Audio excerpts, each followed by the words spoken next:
Hey everybody, it's Ms.Leshaey and Ms.Brittney. and today we're going to be teaching you how to make catapults. So the materials we need for today are 7 popsicle sticks, some rubber bands, some pom-poms, a bottle cap, and some glue. We got the big glue. Alright, the sticks. Put the rubber band on the bottom and tie it around again and again and again and again until it's tight on. After you finish tying the rubber bands to the top and the bottom, this is how it should look. Step 3 is going to be taking the 2 popsicle sticks, opening it up, and placing your 5 popsicle sticks in between, creating a V shape with the 2 popsicle sticks.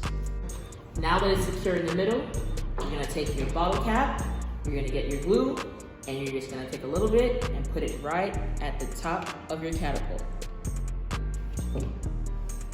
Once you got your cap glued onto the top, you then can take your pom-pom and use your catapult. Wow. And that's it. Later, guys.